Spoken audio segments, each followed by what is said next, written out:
and that your name will be displayed in the list of participants as well as in the chat window.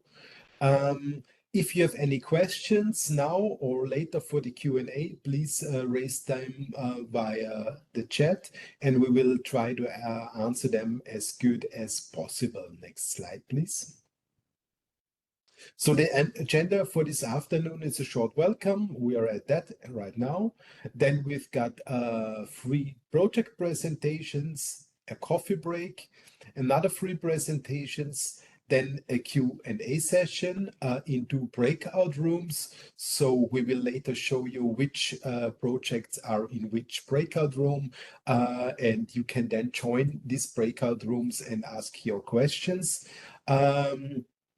And then we have a short wrap up by the moderators of the 2 breakout rooms, and then a short outlook for tomorrow, for the 2nd day of our annual conference.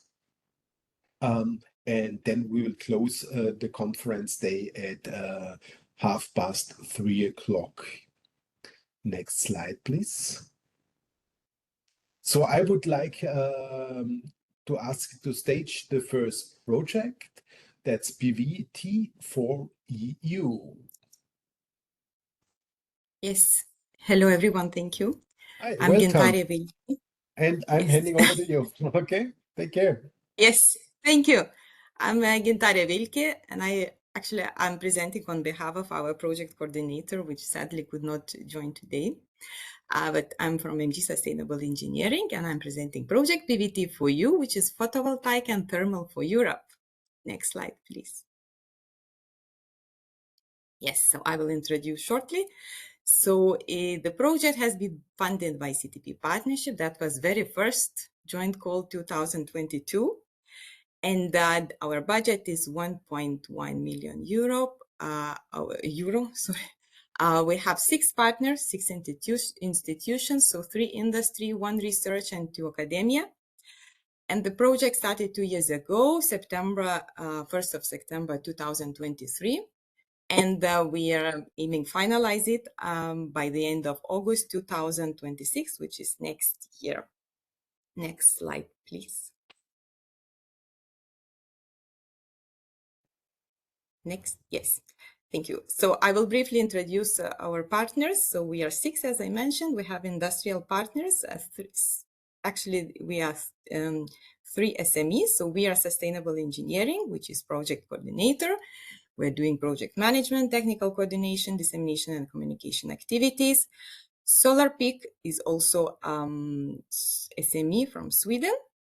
So it is a PVTSP collector producer. It's doing thermal management strategies, design and simulations.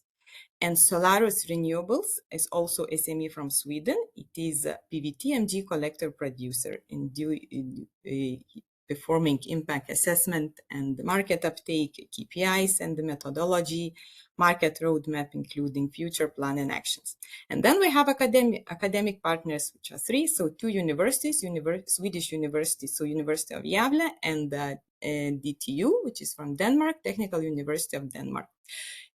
So these universities, they're doing a lot, carrying out a lot of technical activities, CFD simulations, assessment, eco-design recommendation, very different activities. I will not name all of them. And the 6th partner is from Portugal, so it's National Laboratory of Energy and Geology. They're also performing optical performance evaluation and thermal efficiency enhancement and system level simulation contributions and other activities. Next slide, please. Yes, so our research. So our project aims to develop and upgrade 2 PVT technologies. So the first one is PVTSP. So this is the PV, basically it is PV retrofit, attaching the backside of existing PV by thermal absorber, which you see in the picture, in order to transfer PV into PVT. So we collect heat, otherwise it would be wasted. So it is for residential application. The second technology is PVTMG. collector. It is for industrial application up to 140 degrees.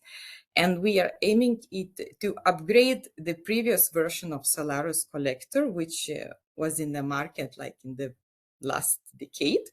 And we are trying to find a better effective solution targeting high performance, cost effectiveness, and low environmental impact. And what innovative approaches we are having. So application of concentrating and spectral splitting concepts to increase energy conversion in efficiency and broaden use in industrial processes.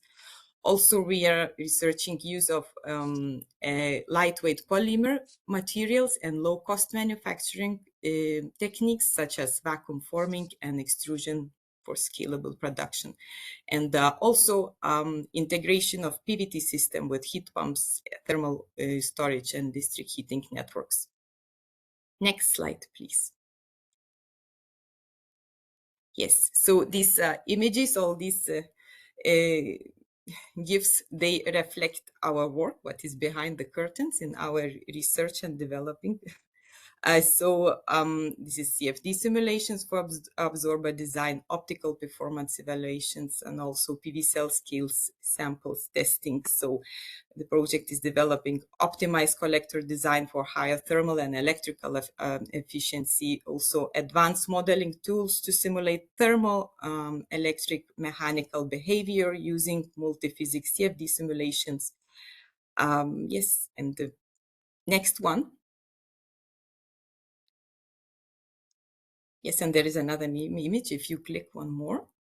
Yes, so these are our testing facilities in the partner in Denmark. So Technical University of Denmark, they are doing testings of our equipment, of the PVT collectors.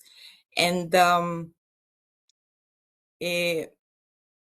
next one, I have to explain. Yes, next slide, there is a video. If you play the video, yes, thank you. This is the first testing campaign which was carried out also in Denmark, in the university. And the aim was to understand the behavior of our solutions in extreme weather conditions. Actually, you see the snow is melting in Nordics. So the second and final campaign will be carried out in Portugal. It will be the final testings. Next one, please.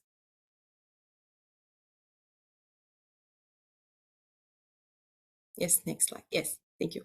So the main objective, our goals. So the goal is accelerate the deployment of PVT technologies as a reliable solution for efficient zero-emission heating and cooling in Europe. So what we aim, the goal is to develop next generation of PVT technologies to enhance performance, also to boost efficiency with spectral splitting. And also we are targeting different application.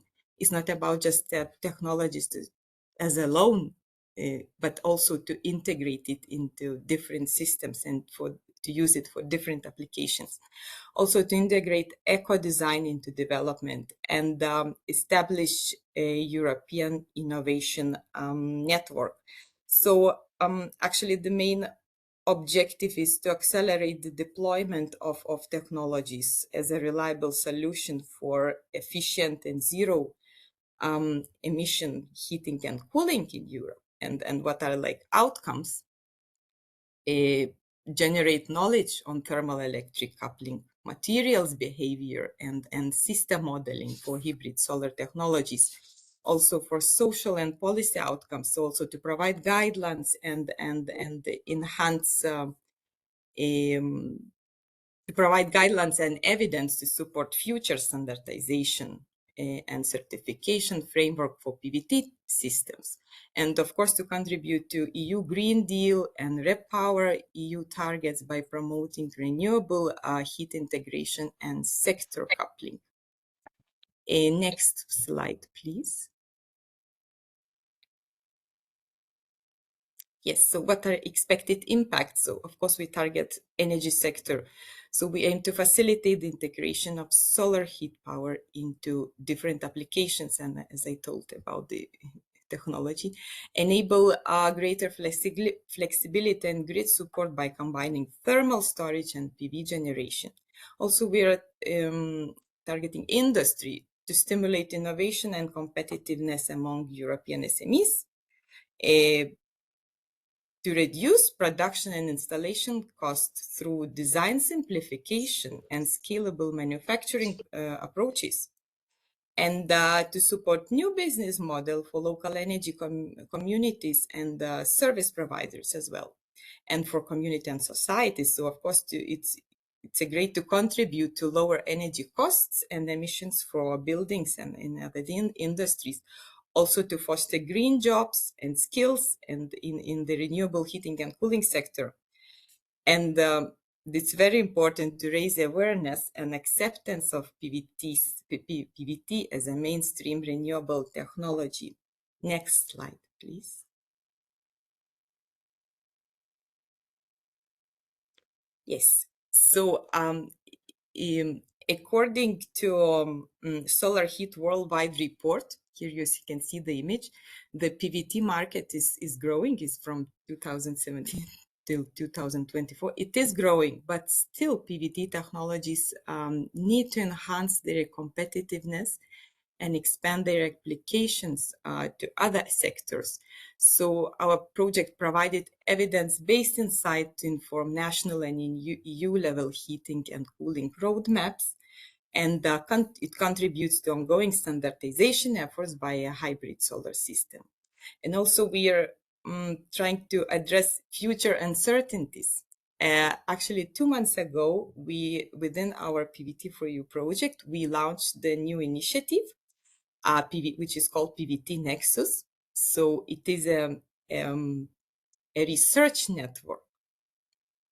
We are trying to address the awareness gap and foster innovative PVT systems through the Europe and beyond. And the main goal is to bridge the gap between academia and industry, and together all these researchers to foster technology, to share knowledge, to spread the voice about the technology, which really needs this initiative. So by fostering collaboration across academia, industry, and policy, the project builds adaptive capacity to sustain impact despite evolving technological and socio-economic conditions. So we are trying to increase the pace of innovation and employment of PVTs. I think that's all. Next slide, please. And thank you so much. Here is our project coordinator, and you can connect if you want to know more about our project. Thank you so much. Thank you very much for your very insightful presentation. And the next slide, please, already. So the next project up is Store. You hear me? Yes, we can hear you.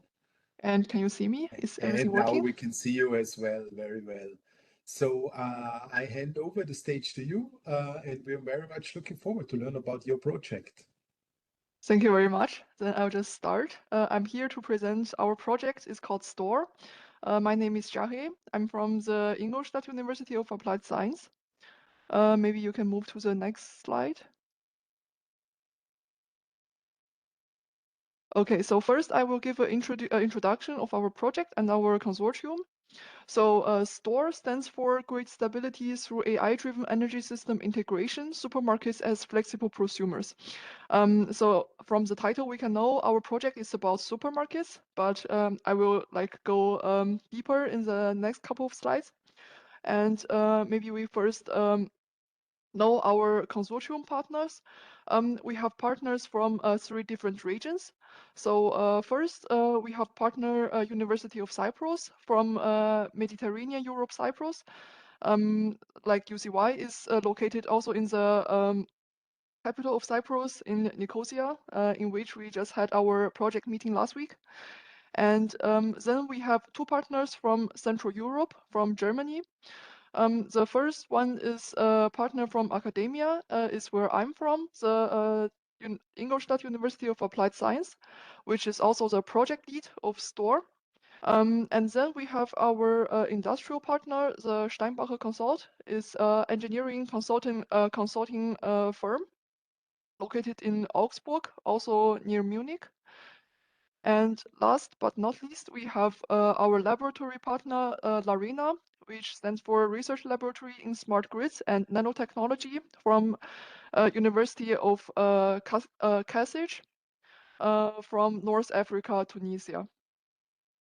Next slide.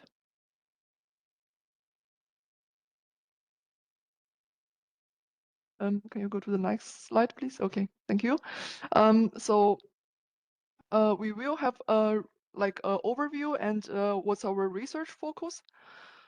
So the goal of the STOR project is to provide a techno-economic solution by developing an AI-driven smart flexibility energy manager, or what we call SFEM, for next-generation supermarkets equipped with large-scale EV charging infrastructure, aiming to harness flexibility potential for efficient grid integration. So, like this is a very long sentence, but let's have a imagination of this case. So in the future, a lot of people is driving electric cars, and the supermarkets will be equipped with a lot of charging stations. So people go to shopping, grocery shopping. They stay there for 30 minutes, for 1 hour, and then they plug their car into the charging stations at supermarkets. In this case, we actually have a very huge flexibility potential from all these cars plugged into the charging stations, not only for the supermarket itself, because supermarkets has also a very high self-consumption because of all the cooling and refrigeration, but also supermarkets can also provide service to the grid as a flexibility hub or EV charging hub. If you go to the next slide, please, we will have a more concrete visualization of our key innovations of this project. So here we see a comparison of the current situation and the scenario we proposed in STOR project. So we always have 3 modules or 3 participants, stakeholders. In the current situation, we have grid operators supplying electricity to supermarkets and EV charging, but only in one direction. So when supermarkets needs electricity, when the PV system is not enough, they just buy the electricity from the grid operator. The same apply for EV charging. But if we look at the right scenario, we have the STOR scenario, which we still have grid operators, supermarkets, and EV charging, but in the central we have our AI-driven SFEM, which will be developed within the STOR project. The SFEM will play a central coordinating role between all 3 modules. So supermarkets can also benefit from the flexibility from charging stations and also provide service to the grid. And there will be communications between modules to enable cost saving and a more efficient energy use. If we move to the next slide. So our primary goal is the AI-powered Smart Flexibility Energy Manager, or the SFEM, what we called. So our SFEM will be mainly from 3 modules or 3 like part.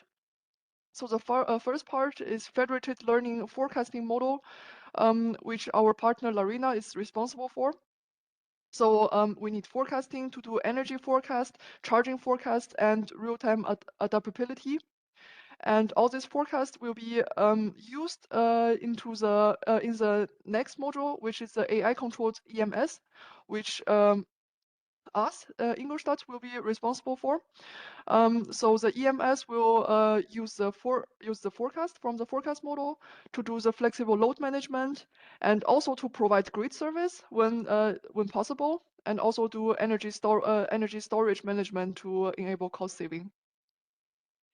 And besides that, we will also integrate different business models into our SFAM, which our partner UCY is responsible for.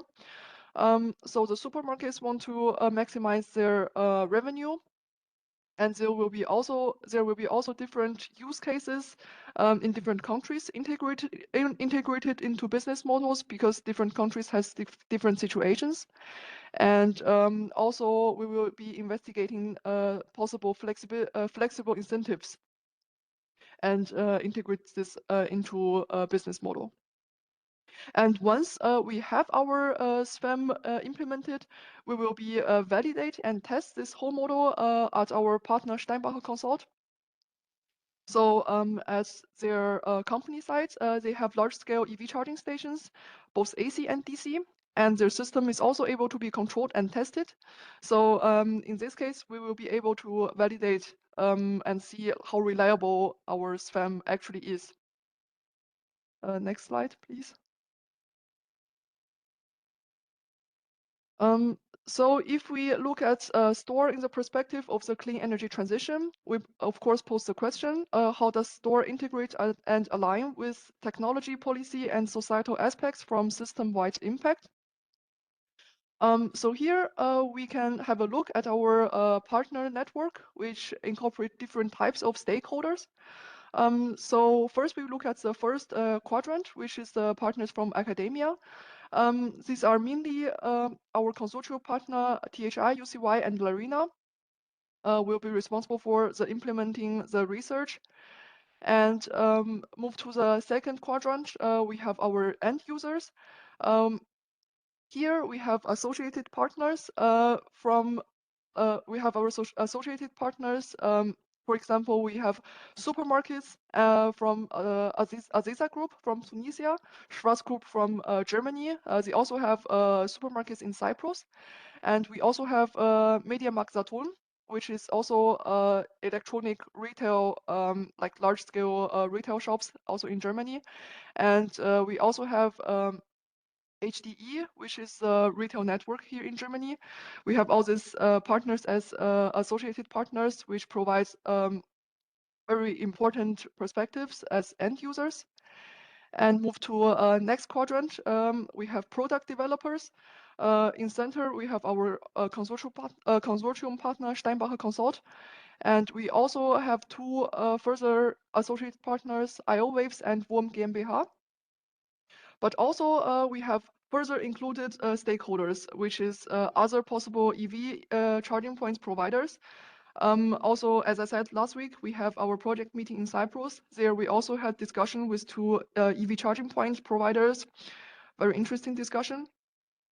And last, we have regulatory expert.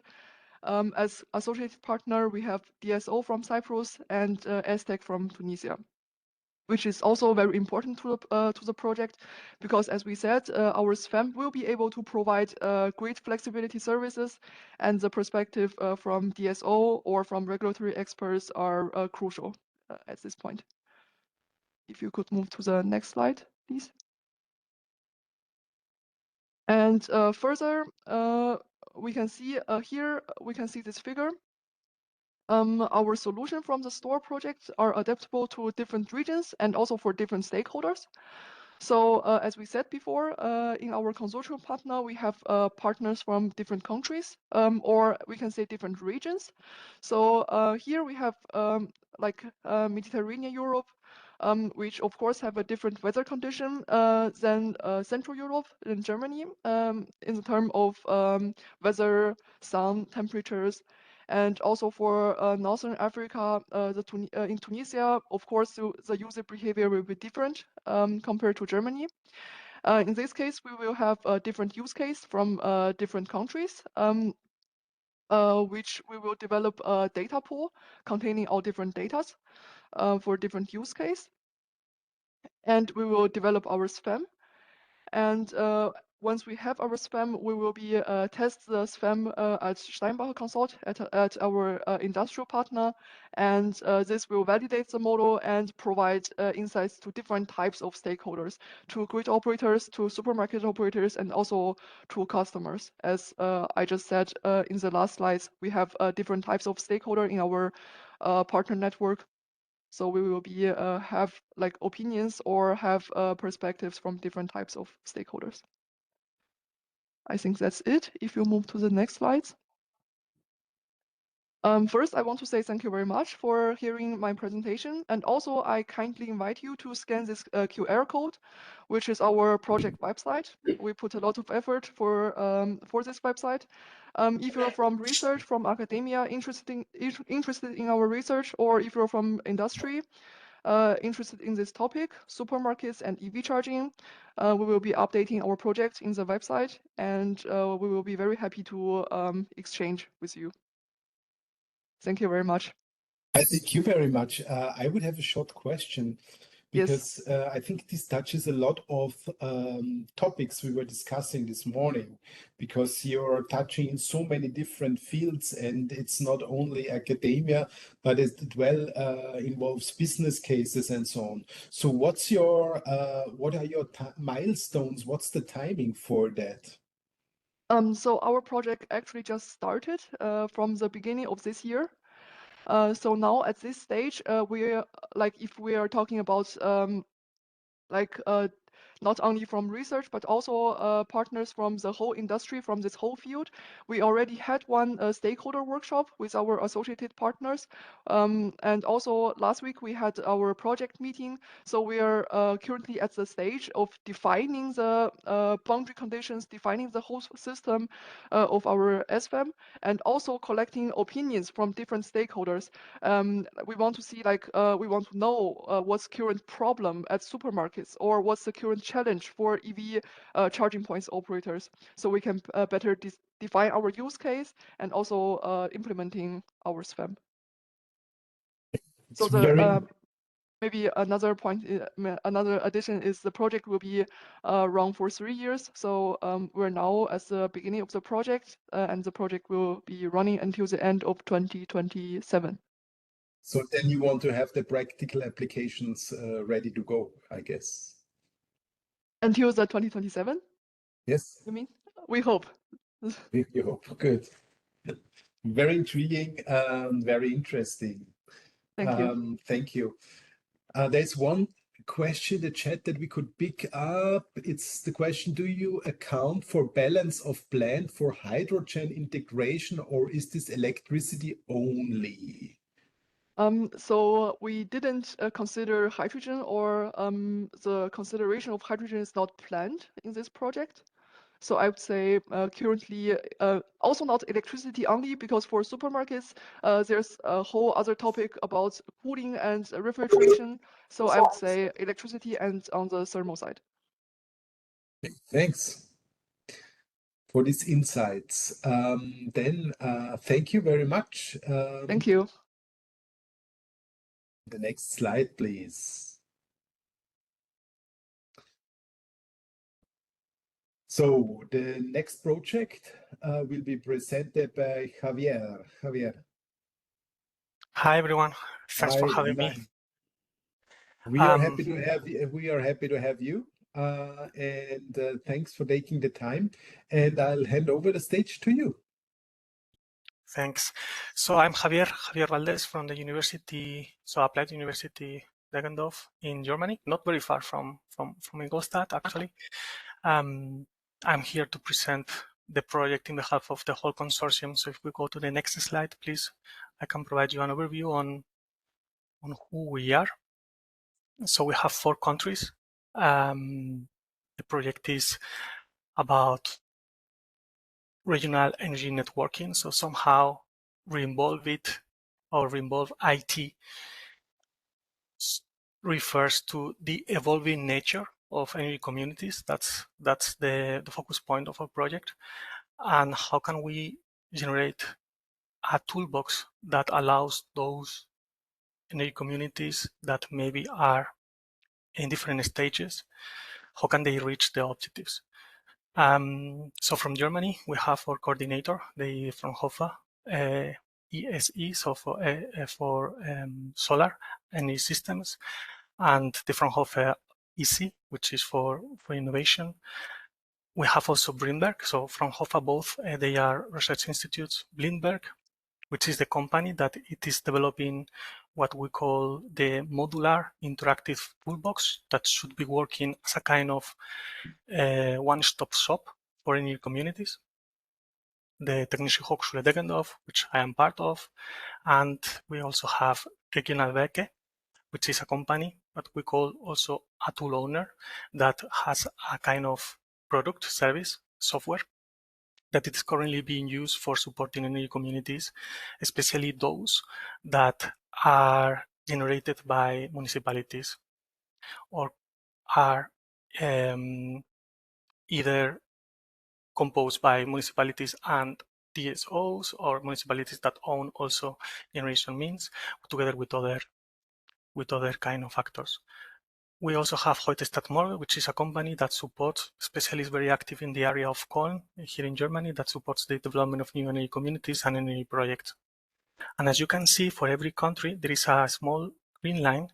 That means that these are associated partners. In our case, the associated partners are the demos, as we call them.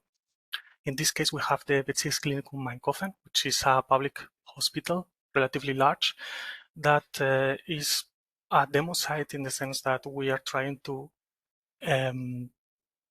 together with them, try to find out how to develop an energy community, how to develop a development path for that possible potential energy community.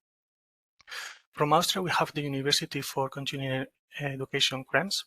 They are also tool owners in the sense that they have developed in the past technologies, software that are going to be included inside this modular interactive toolbox. We have Salzburg Research also, a research center focusing on digitalization, and Power Solution, a company that it is also very active in Austria regarding the development and support of energy communities. Our demonstrator there is Gretzel Energy, also energy community active. From the Netherlands, we have Utrecht University. They are developing models for planning of energy systems, especially they are focusing on heating networks and heating systems, but they are also leading the coordination on getting all the feedback on all the co-design together with the demos. We have 2 energy communities in there that are participating in the project as associate partners, the Endona Energy and the Leuven energy community. Finally, I think that I'm forgetting one because I jump into mine. From Germany, we also have the Kelso Institute. They also own a tool, which is a very interesting tool for connecting energy communities, and also they are looking into the legal framework on what is possible regarding market rules, what is possible related also to some kind of institutional relationships that are specific to different countries. And this brings me to our last partner here in the presentation, Frank Boll, because they are also focusing on the legal aspect. They are coordinating the work in there together with the Association of Energy Communities in Czech Republic. Next slide, please.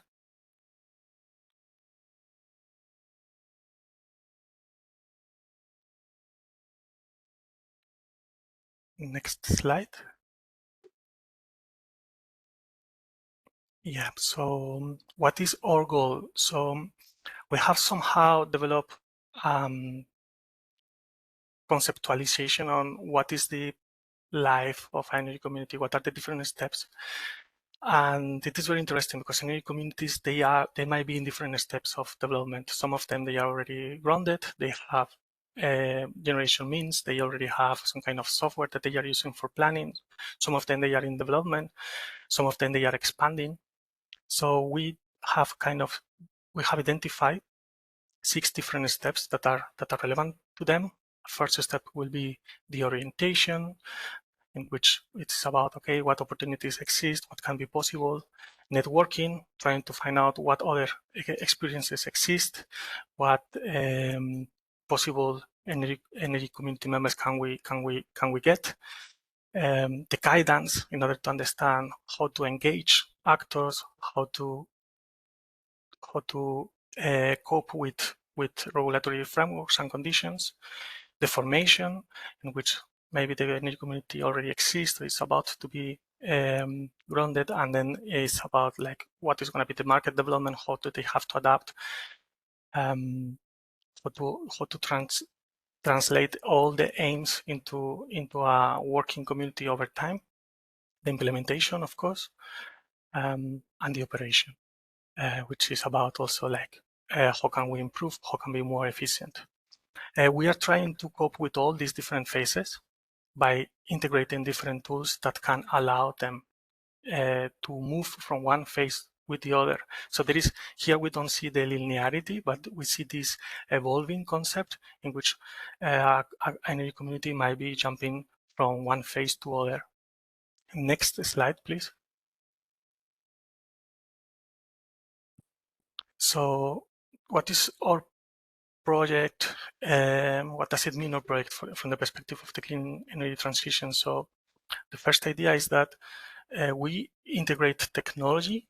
So we are, for example, software developers together with the other tool owners, with policy, everything that has to do with regulation and societal aspects. So these societal aspects are integrated through a co-design approach. So the idea is to put tools that were developed for different stages, for different to solve different problems inside a common framework, so that the energy community can just go to that online. In this case, it's a web-based software, and then get all the tools just at once, without the need of generating multiple logins or different accounts or whatever. So we try to align with market needs by supporting new projects, but also expanding the projects that already exist for renewable energy communities.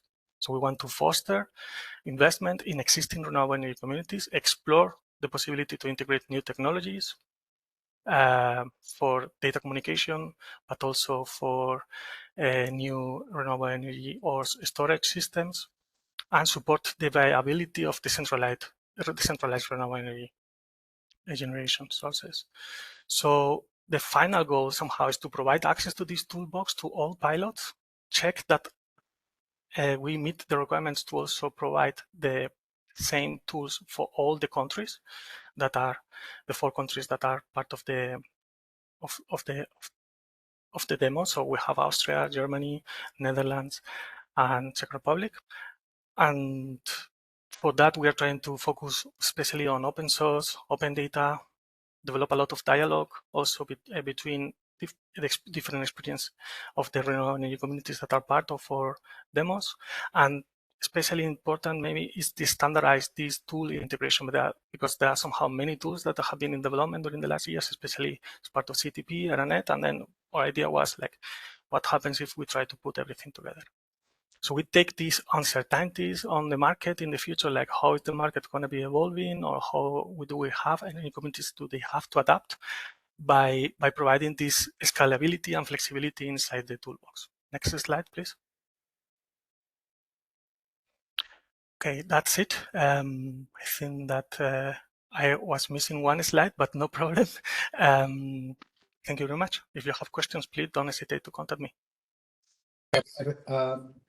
Thank you very much. It was very insightful, and as well reflects very well what we discussed this morning, and shows that's a very how say complex system you are working. When I'm looking at the list of your project partners, that is quite long, and as well the countries involved, but at the same time the topic you are tackling, it seems very complex systems. It's not one complex technology, but a very complex system. system. So how you tackle this, not in regards of the technology, but in regards of steering the whole system and the whole discussion connected to that? Well, that was actually the work that we have been doing during this first year. We are in the first year of the project. Started at the end of 2024. So we took the first year just to conceptualize what can we do. So we attacked this problem in two different ways. The first problem was everything that is related to IT somehow, like we need a common authentication framework. We need APIs that allows different modules to exchange information about them.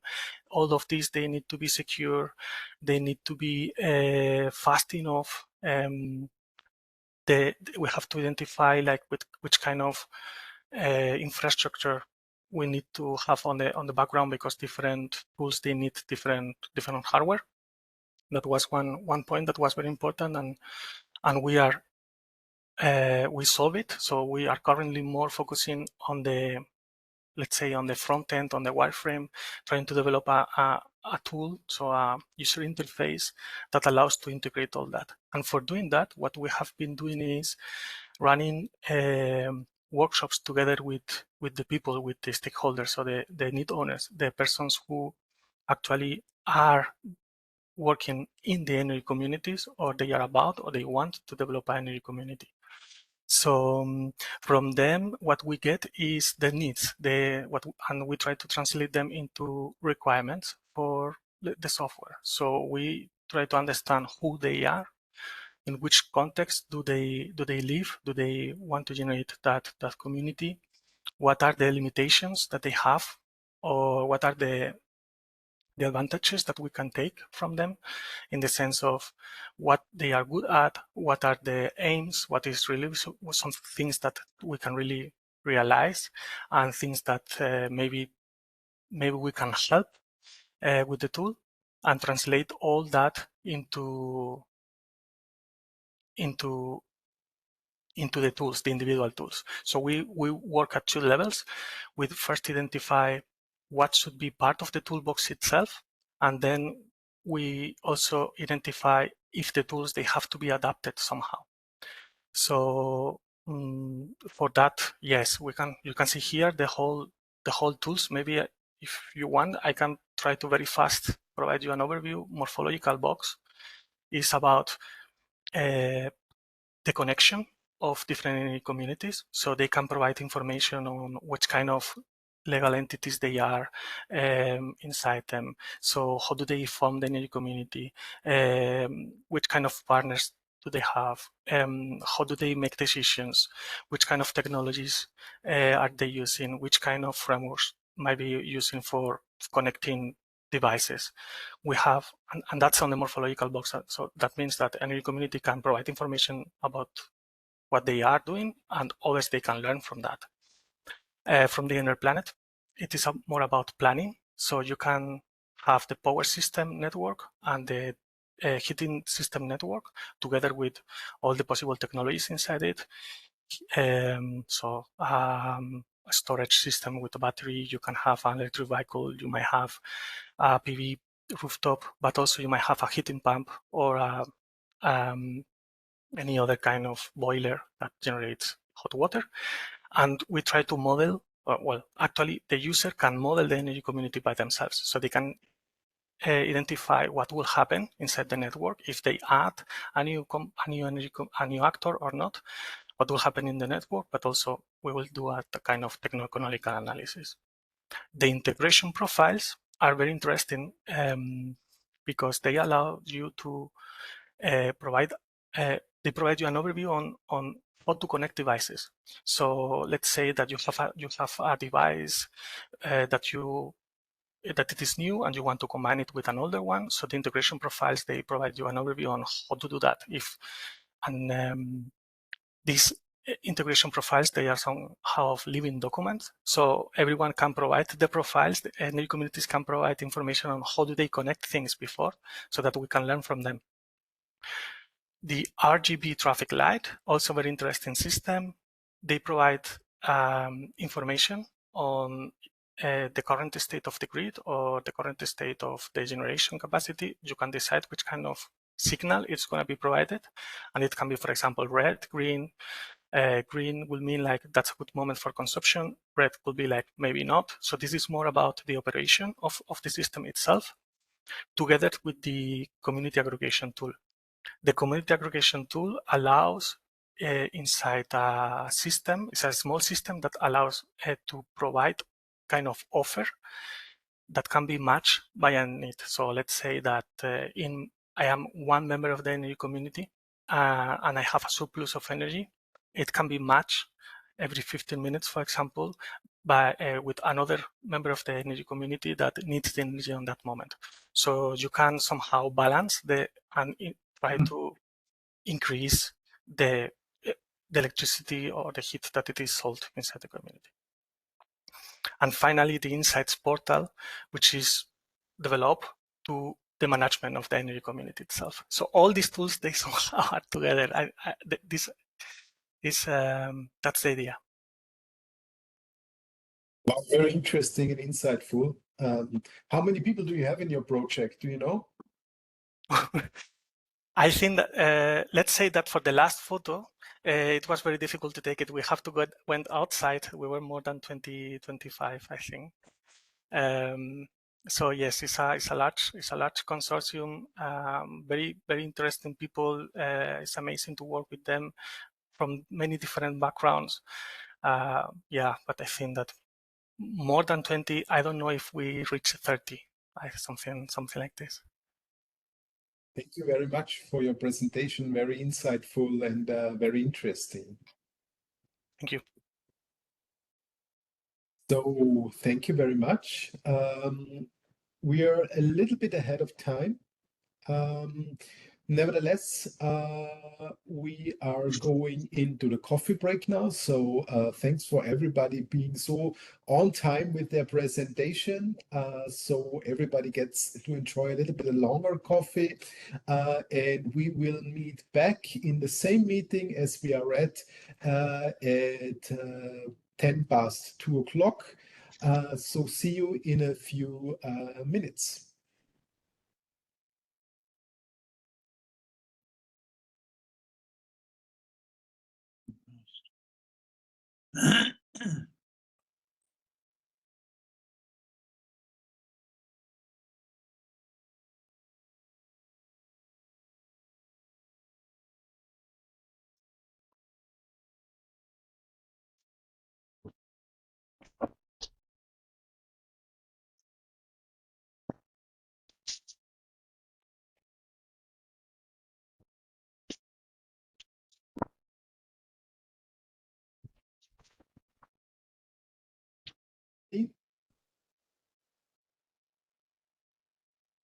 This meeting is going to be recorded. That was just said in German, at least on my computer.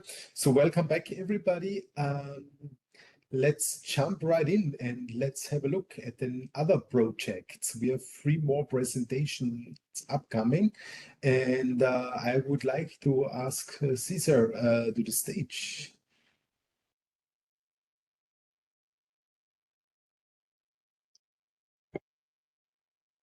Yes, hello. Hi, nice to meet you. Nice to meet you. Hand right over to you, and so you can begin with your presentation. Very much looking forward to it. Thank you, Flora. Just a sec. Everything is okay? Yes. Okay, my name is Cesar Escobar, and today I'm going to show you a brief presentation of the direct CO2 electrocatalysis for renewable methane production, or ELECTROMET project. And please, next slide. Okay. I want to introduce the project. Traditionally, between 50 to 90% of the CO2 produced in biogas plants are underutilized or poorly exploited. For this reason, to address this issue, it was created the ELECTROMET project.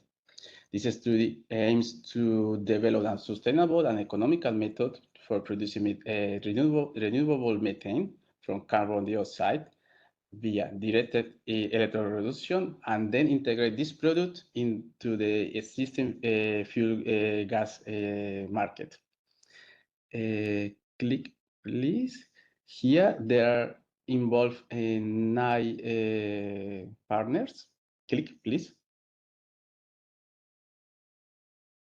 Okay, thank you. The CTC, that is the research center, that is the coordinator.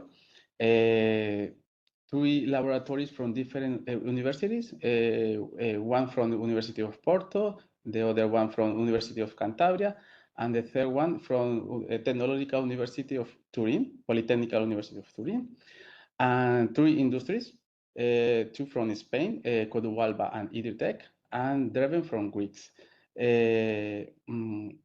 2 stakeholders, Invite Biogas and Norte Gas from Spain too. This project has a duration of 3 years. We are in our first year, and it will end at the end of 2027. Next, please. Next slide. Another one. Yes, thank you. Well, how the ELECTROMET project aims to get this its objective? Well, we divide our project in 4 different and specific pillars. The first one is the catalyst design. We are currently designing and performing 3 kind of high performance catalysis. The first one is based in organic materials or oxide, metallic oxides. The second one is based in organometallic materials or metal organic frameworks. And the third one is based in non-metallic materials, in specific based in graphene quantum dots. Then we are currently performing some electrochemical experiments to define the best condition and the best catalysis development. And then we will move to our second pillar, that is the click please to the the electro optimization. Here we are going to use a gas diffusion electrode because we are found that this is a good way to use a high current density and with high Faraday efficiency. We are going to use an spray pyrolysis technique because we want to use techniques that we will be employed for the prepare or fabricate electrodes in an industrial scale. Here in this pillar, we have 2 specific targets. That is we are going to prove our materials in a Faraday efficiency higher than 80% and a current density of 100 milliamps per square centimeters. We are going to perform this analysis in a laboratory scale reactor of 5 square centimeters. And at the end, we are going to use a SWOT analysis that in this case, we are going to use the electrochemical results, but also another parameters like material cost, material utilization, fabrication routes, flow dynamic conditions in order to define the best candidates for the electrode fabrications. Then after that, we are going to move to our third pillars. Please, next slide. Yes, our third and fourth pillars are interconnected. That is the digital twin development and the net zero pilot plan. The digital twin will be a machine learning predictive tool that will be designed in order to help us with the design, process optimization, and real-time control of our pilot plan. We are going to train at the beginning this digital twin with laboratories results and then move to the pilot plan results. And why this pilot plan is important, because in our case, we are going to use and validate all of the developments that are already mentioned in a real or more real industrial conditions we are going to use a real biogas streams with all of these issues that implicate, that is the different gas composition, impurities, different operating variabilities, and they are going some issues that are not possible to reproduce in a laboratory scale. We are going to move in this pillar. We are going to move from a scale of 5 centimeters squares to a reactor of 100 square centimeters, sorry. And we pretend to produce methane from first 100 hours, and they move to a more important duration of 500 hours of methane production. And please, next slide. And also in our project, we are committed with the social acceptance and the impact. And we are hearing and actually looking for different concepts about these implementation technologies. And it's like it's true that there are many people concerned about the implementation of the new technology for the renewable energies. But actually, people are not concerned about the technology. It's more about the side effects or the collateral effects, like in this case, like odors, increase of traffic, potential pollution, and shape of the landscape, and so on. And in order to face these concerns, we need to commit with different activities in order to solve these problems. And one of them is like early citizen involvement and the transparent communication. And for this reason, we are performing some activities. For example, today here in Cantabria, we are conducting a CCU Connect activity. Like it's an event that we put together researchers, government representative, general public, in order to talk about these technologies and how we are going to implement this technology in our area. And also we need to be, also we are going to follow, we are following some European projects that are working specific in this area, how to mitigate this concern in the public. And we need to create like tangible local benefits for people, and we need to follow the strict environmental protection in order to conduct a responsible project. And to incorporate an impact assessment in our project, we will conduct a life cycle assessment and a life cycle costing, evaluating the social environment and impact and market viability. With all this information, we are going to create a roadmap for the commercial deployment that address the technical, regulatory, and social barriers. But here we need to work together with the government agencies and industry representatives in order to create an important roadmap. And at the end, putting all these activities together, we are going to move from the innovation to the validation of these technologies. And we think that this technology will create a real impact in the renewable energy area. Next slide, please. The other one. Next one. I already mentioned it. And yeah, thank you. And Cesar from CTC, if you have any question, please contact me in my email. Thank you, Cesar. Very interesting. Next slide, please. So the next project will be presented by Hussein. Hussein. Yes, hello everyone. Do you hear me? We can hear you very well. And Perfect. welcome to the stage. Perfect. Thank you, Florian. Yes, let me introduce first myself. I'm Professor Hussein Moué from the University of Lille in France. So, next slide, please. Yes, before maybe following the template that has been shared with us, I think that it's maybe quite important very briefly and in a very pedagogic way to explain what we are talking about in this project. We are all concerned by some infrastructures or objects that we are daily using, let's say the buildings from tertiary or to residential aspects. All these buildings in our cities, because of the soft underground stage, need to be reinforced by the use of deep foundation, but also some other geostructures.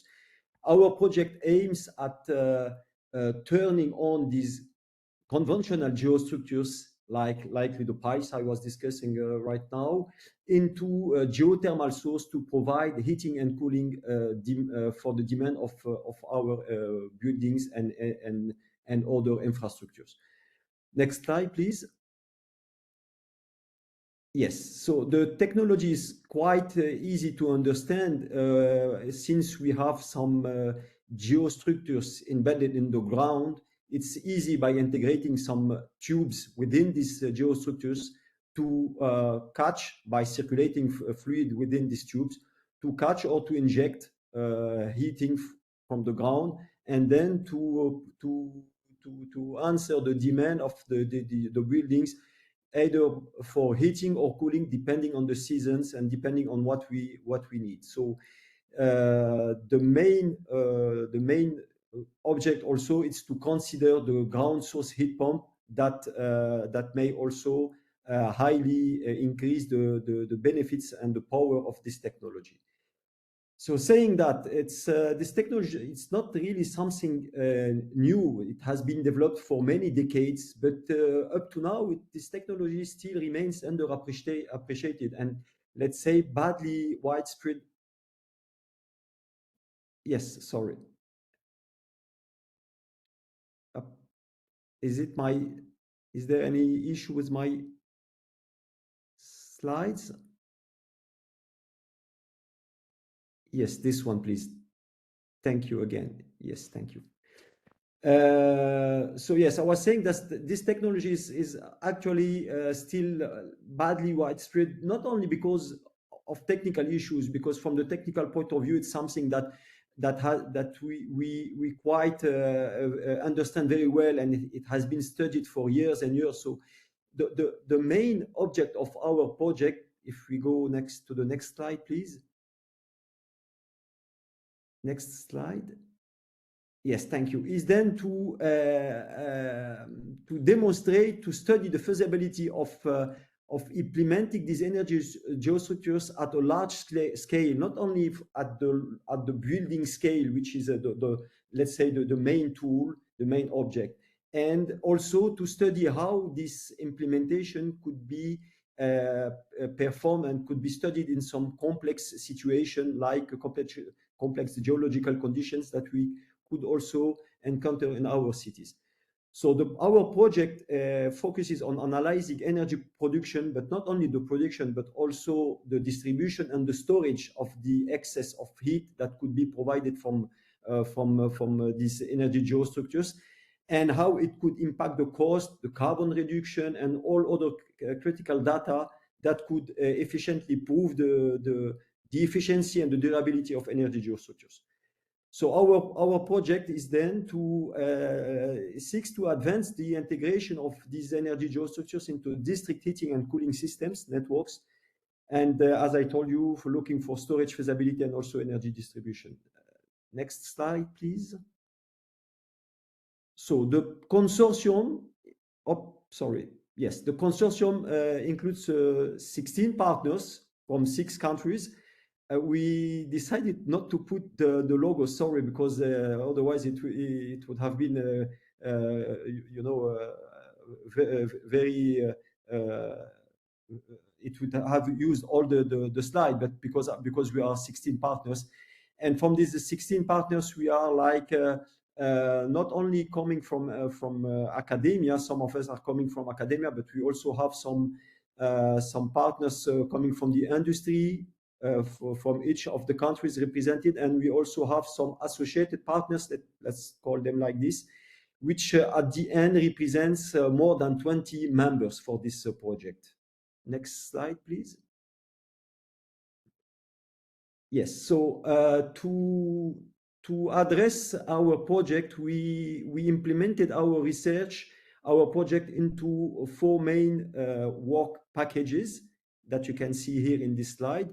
The first 3 packages, which are mainly the, let's say, the scientific and technical ones. The first one looking for geothermal heating and cooling distribution, and looking for the implementation in some pilot case, and also in some existing cases, how, and we also implemented some monitoring systems to study the real performance, which is also a lack for the best knowledge of the performance of the system, and also the development of some numerical tools, some let's say some scientific tools to model the performance of energy geostructures in some complex geological condition, as I was saying previously. The second work package is more about geothermal storage, and the same in this work package, we are dealing with some real cases that has been implemented in not only on the local case, but in the neighbor scale, and also sometimes in the city scale, to study the performance of the energy geostructures for storage purpose. The third work package is about the geothermal distribution, how we could, when we have a site producing some heating and cooling from energy geostructure, how we can use this energy, this heating and cooling to another site, and then to study the feasibility of this distribution across the city. And it needs also some other knowledge, not only technical one, but also some using some 3D GIS models and so on, to better understand how it works, and to study the efficiency in the integration in the 5th generation of district and heating systems. And then the last work package, which is the knowledge transfer and dissemination, is a very important one, because this one is aiming to collect all the results, and also to provide and to produce some guidelines for the scientific guidelines, but also practical one, best practice guidelines, for not only for academia, but also for stakeholders and also end users. Next slide, please. So following the template, because I was saying that we are 16 members and we have also some associate partners, how we decided to work all together, which is also could be an issue. We decided to coordinate our efforts in a way that all the temporary positions we hired in this project have been implemented in a way that each of the PhD or postdoc position work together in not only one work package, but in several work packages, so that we enhance and we improve the partnership and the collaboration between us, which you can see more or less here in this slide. Next slide, please. To follow the template, I think that now we discuss about, yes, our goals and expected impact. As you might understood, we are not only seeking for scientific outcomes, but we also have some economic and very important social aspect in this project, because the technology we are aiming to promote and to study has some strong impact on the economic, because it impact the pollution, where we highly reduce the CO2 emission by using energy geostructures. We also have many other impacts, but you can have an overview of all of these one in this slide. I'm not going to comment them into details because time is quite short. So please, next slide.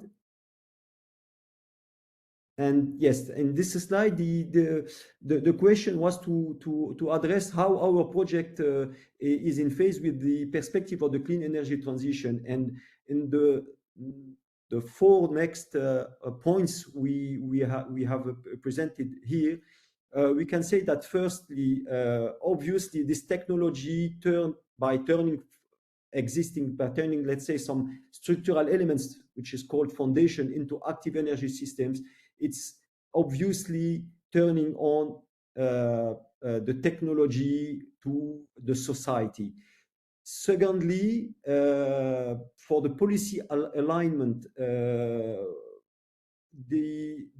we have in this technology, we have some strong outcome that contribute to the EU goals under the Fit for 55, EPDB, and RED 3 that could be discussed more in details during the breakout rooms if you want. Our solution is also aiming to, as we want to study its upscaling effect from the building to the city scale, the scalable design. It's obviously presented also in this point. And finally, this solution, as I said in the introduction, it's not aiming to produce heating or to store, but also to produce cooling, because the system is totally reversible, so that it fits very well with the climate shifts, demand and change, and also answering the evolving of energy markets. Next slide, please. I think that's it. Oh, yes. So just for a brief conclusion of what I presented today, just to tell you that the main objective of our project is really to work on this upscaling effect, or the upscaling implementation, sorry, of energy geostructures. We have implemented and under monitoring some several pilot cases in France, in Italy, in Norway, some real case studies also coming from Denmark, from our partners from Denmark, Estonia, and Ireland. We have already produced several journal papers that have been accepted or under review. And please, you are more than welcome. We are organizing an industry workshop in December 4 and 5 in Aarhus. It will be also online, so please follow our news. You have here our LinkedIn and website QR code, so you are more than welcome to attend to this industry workshop, which will be highly interesting, with some speakers coming from Brazil, from many countries all around the world. So it will be to have also an overview of how this technology could fit with different climate condition. Thank you very much. Thank you very much as well for these insights. And we move right on to the next project. So Siri, welcome to the stage. Thank you very much, Florian. Can you hear me? I'll hand right over to you, and I'm looking forward to your presentation. Thank you. Does it sound okay? Perfect. Good. So my name is Siri Mathisen. I'm a researcher at CETP Energy Research in Norway, and I'm the coordinator of the Maneuver project. Next slide, please. So Maneuver, it stands for Energy System Modeling for Transition to a Net Zero 2050 for EU via REPowerEU. And we chose the word maneuver because it means a movement or a series of moves requiring skill and care. And that is what we intend to be. So we are not a technology-focused project. We are a system-focused project. And we are also a quite large consortium consisting of 21 partners, out of which 2 of them, Vito and VTT from Belgium and Finland, they are voluntary partners, but the rest, they are financed or self-financed industrial partners. And out of these 19 partners, we have 7 industrial partners. Some of these are also doing research, but others are entirely industrial partners who are there as stakeholders, providing us knowledge about their insight to the problem. We are organized with 6 work packages where 6 of the partners are contributing into a management support team. And all of the researching partners are also taking part of 9 case studies. And these 9 case studies, they're based in different countries or regions, containing Spain, Norway and Sweden, Germany, Turkey, Greece, France, and Portugal. And then we have a last partner, TU Berlin, which is not part of any of these regional or national case studies, but they are doing a pan-European case study. But next slide, please. What are we then doing? So basically, what we are doing in this project, and now we are almost 2 years into the project,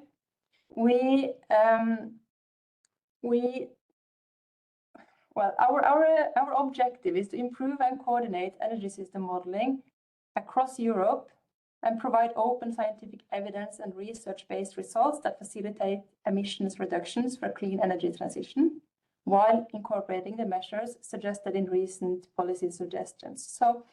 So we are working with energy system modeling. We wanted to gather all the researching environments in Europe, and we wanted to develop pan-European scenarios, finding a good way for the clean energy transition. And developing these scenarios that ended up being work package 1. Then we wanted to conduct pan-European analysis of these scenarios, finding out how will the energy system of Europe be towards 2016 if we followed these possible pathways. And that was work package 2. Then we wanted to conduct these 9 national and regional case studies and test the pan-European dataset on countries or regions to find out whether they can apply in that country or region, and what would be the insights back to the pan-European dataset and model. So that will be case study 3 with a national case, that will be work package 3 with a national or regional case studies.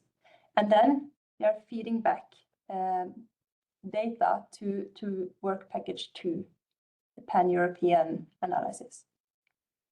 So after we have found out, tried to verify the pan-European dataset, we try to figure out what can these insights tell us when we want to work with national energy and climate plans.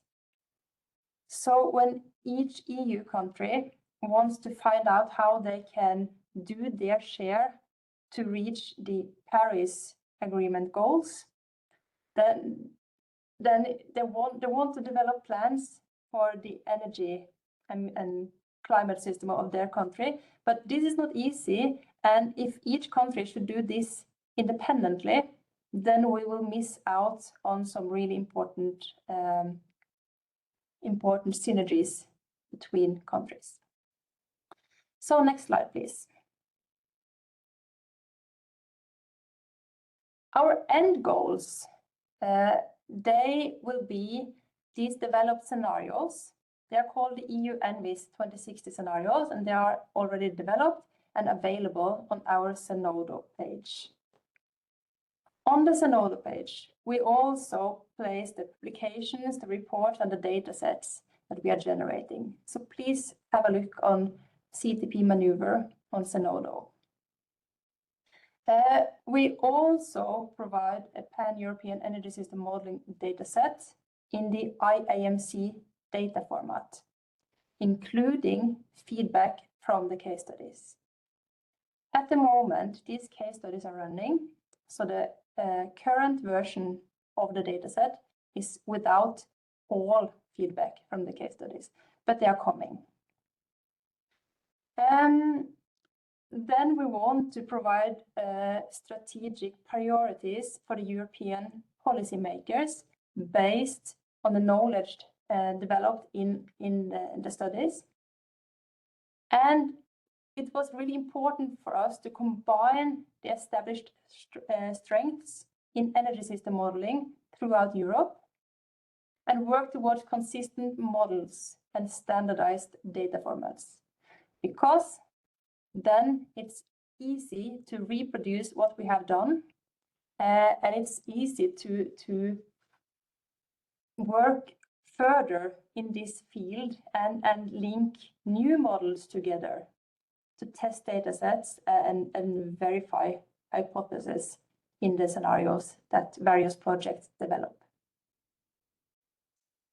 And our main impact will be made from our improvements and from the sharing of the data sets and knowledge as we are working towards this standardization and model and data linking. And this will be important to use both for researchers, but also for industrial users of energy system models. And this is one of the points that we wanted to highlight. We want to visualize the value of energy system models. We also believe that we have an impact on the NECPs when we are providing structured feedback and suggestions for further developments. And we are working towards bridging the gap between transnational and national energy system perspectives.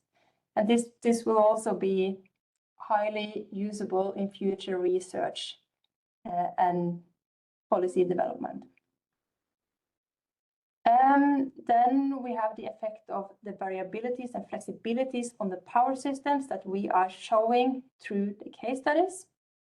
And we have the openly available data sets. And this cannot be stressed enough that when they are available and advertised in several research projects, then they can be of more use than only in our research project.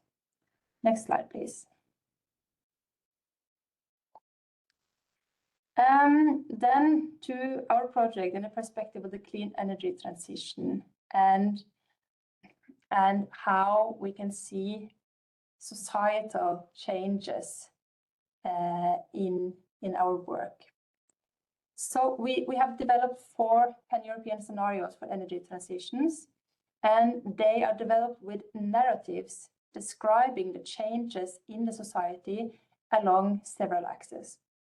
And these axes, they have been summarized into 3 main axes: geopolitical instability, pace of innovation, and then social dynamics towards transformation.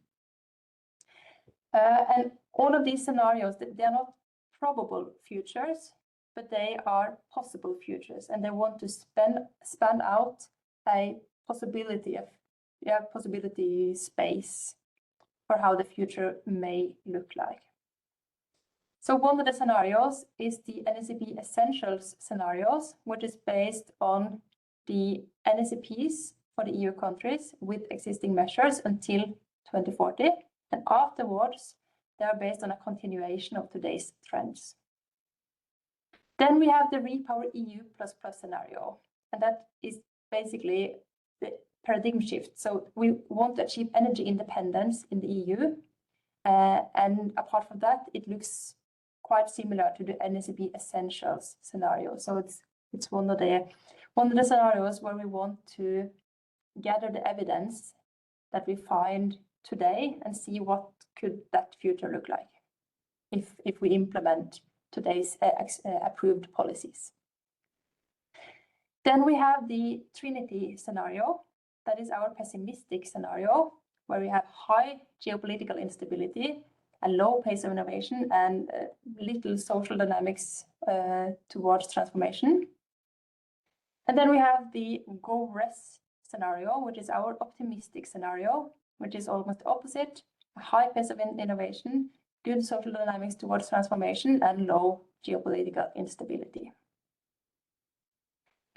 And we are receiving feedback from these case studies, from the feedback on these scenarios through our 9 case studies. And this feedback will ensure the robustness of the results with respect to both geographical and sectorial differences. And then stochasticity is shown in the project both through the different scenarios that we are exploring, but also short time through climatic variability in some of the case studies. Next slide, please.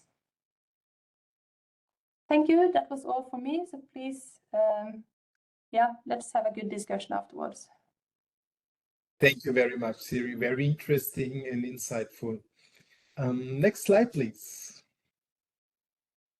So we are heading to the Q&A sessions, and if my colleagues pull up the next slide, there will be two moderators. This will be Michael Hübner and Isabel Cabrita, two colleagues from CETPartnership. And if we go one slide further, there are two rooms that we will open in a minute for you. And you can see the list of projects in these rooms. And you can join these rooms if we go to the next slide. This is how you do it. So on the bottom right, there will be this button to push, and then you can select your room. It's either 1 or 2, and then jump into this room. So if we go one slide back, you can again see the rooms and the projects listed. And I wish you a lot of fun and interesting discussions in our breakout rooms. If there are any questions, please post them in our chat and we will help you to find your way.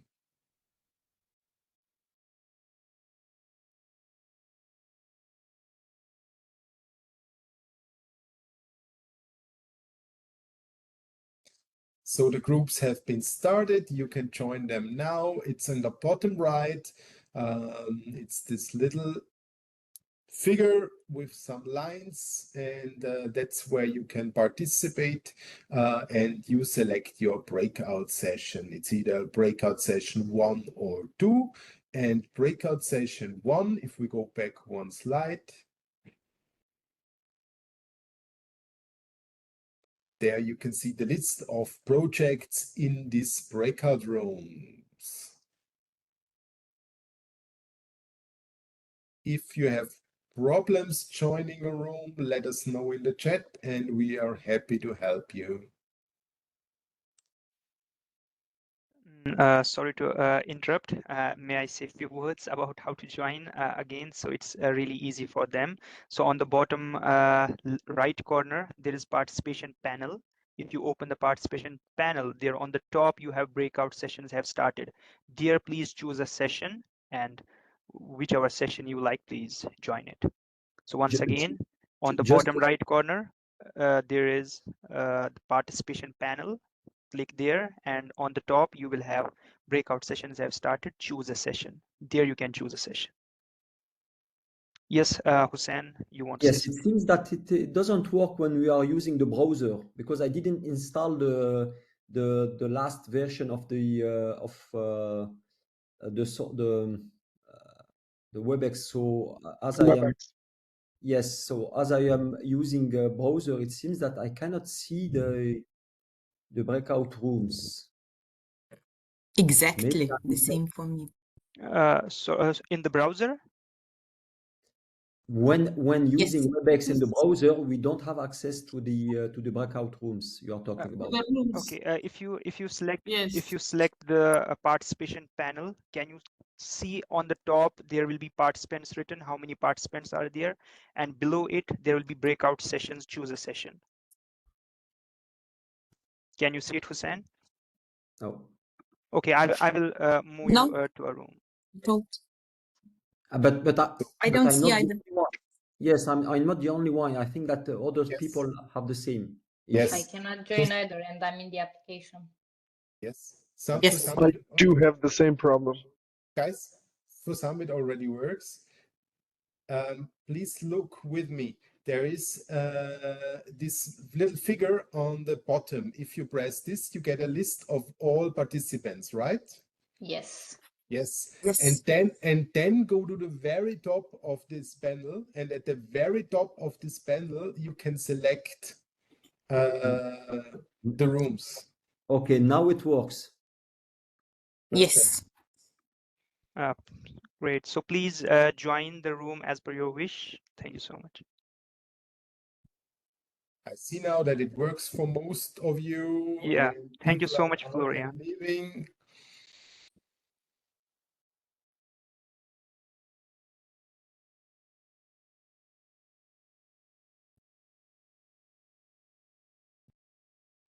Some people are still in the main room. Let us know if you need any further help. If you cannot find your way, please let us know which room you would like to go to. We as well can push you there.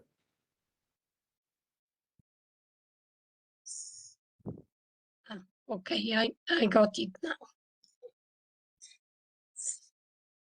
Isabel, you should be in the room. Good.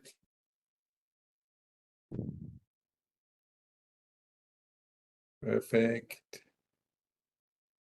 33, 42 people still left in the main chat. Please select your groups and you can follow these discussions there.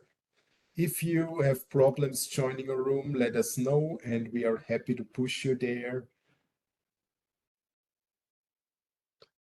Technical team, please still share the slide with the two groups that people know which two groups are there to join.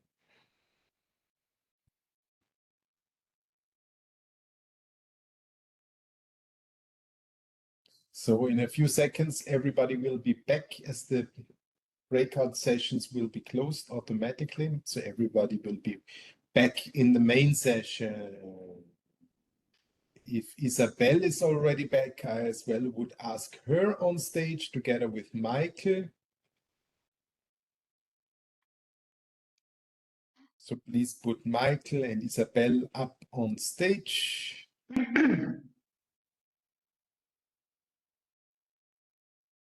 Isabel, are you here already? Yes, there she is. Ah, you're still muted. Michael, you as well. Sorry. So you are back from a Q&A session. How was it? What can you tell us?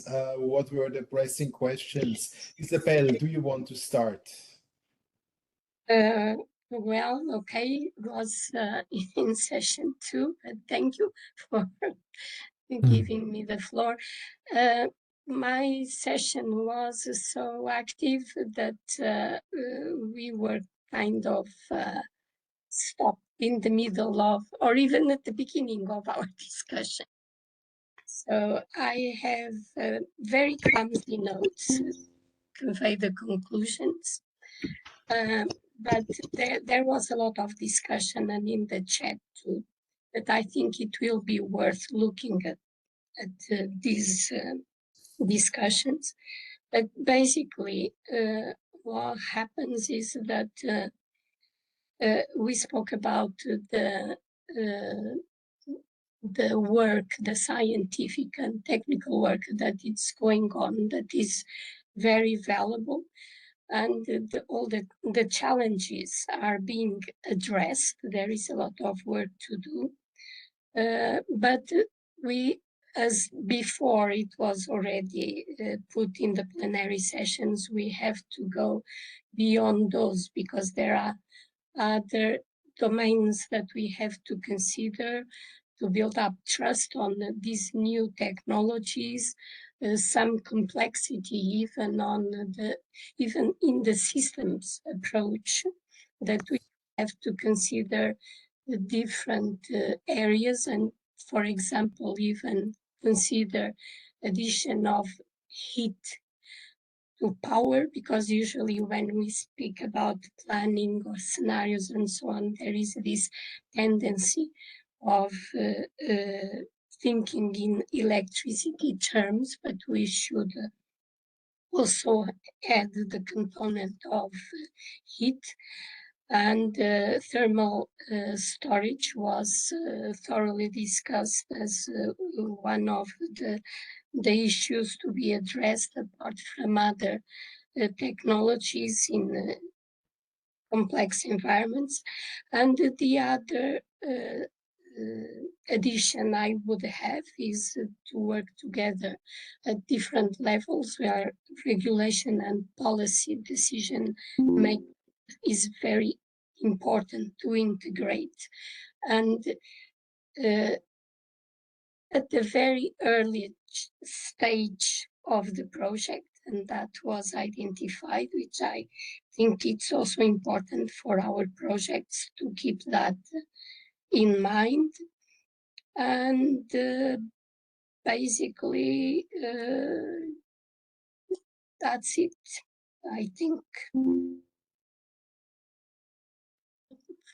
Yeah, I can work better after, and then we have a nice conclusions. But that's what I can extract from my notes.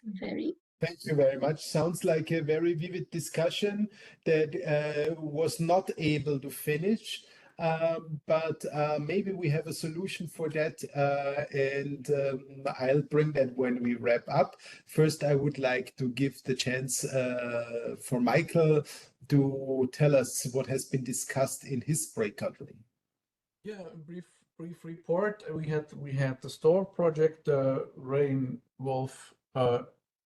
project, and the PVT4U project, and there were, as we had no guiding questions, I have no, let's say, general conclusions from the exchange, but there were some individual questions that could be answered. It was partly about what hurdles did you face in your project, which were very individual.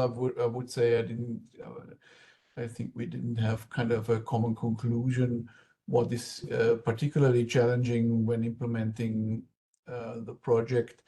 And there was also the question of grid operator involvement. Of course, for many projects that are dealing with system integration, particularly when they are working with the electricity system, this is, of course, an issue, and it's maybe different in different countries and regions. I mean, we have quite good experience in Austria, I can say, about grid operator involvement, as we have started already 15 years ago, I mean, to work on those topics, and they are kind of,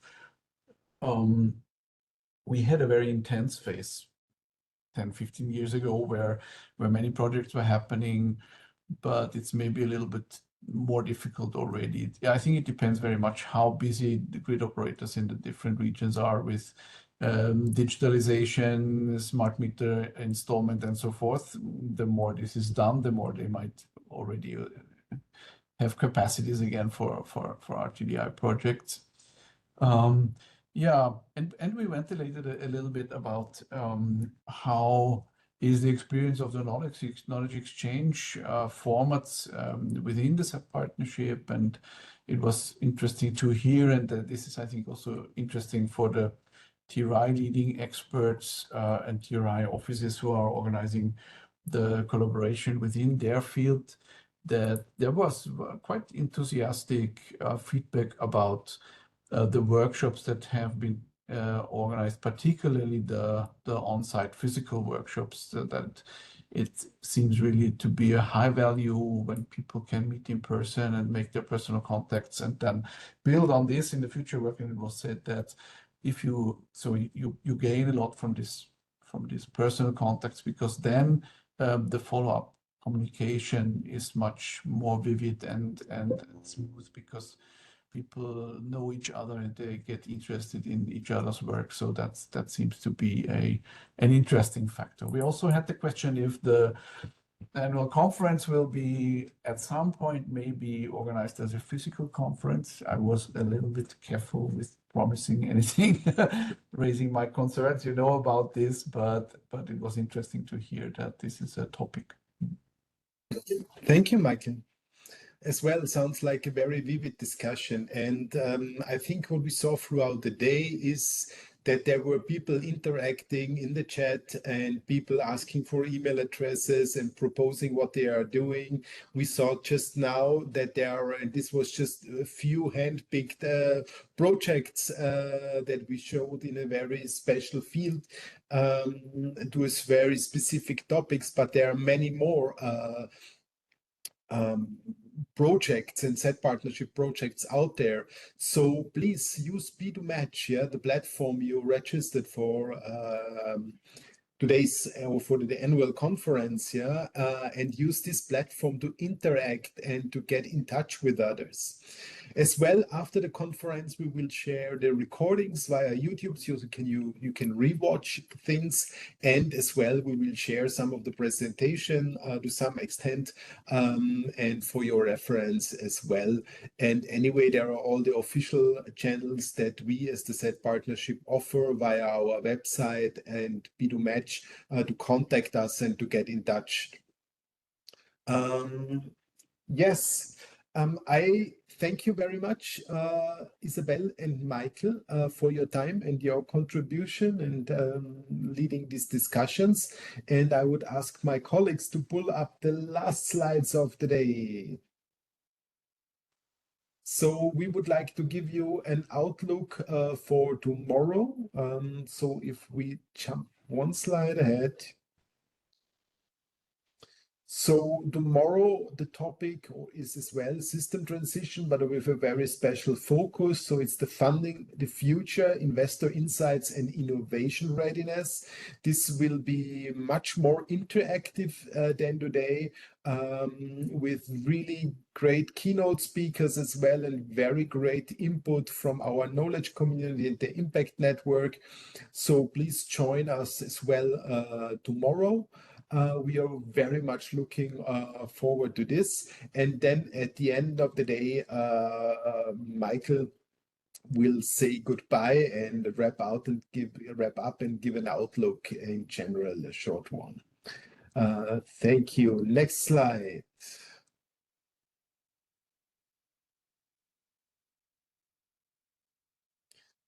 Yeah, tomorrow as well, yeah, attention, new link, not the same as today. Again, look at the link in B2Match and use this link, and maybe as well take the chance to contact somebody or get in touch with somebody. And next slide. Thanks. So thanks for joining us today, for taking the time and staying with us. We hope that we were able to create some new insights for you, deliver some inspiration and gave some food for thought. Thank you for being here, for taking the time, for being part of the CETPartnership, being interested in the CETPartnership. Take care and have a nice rest of the day. Goodbye.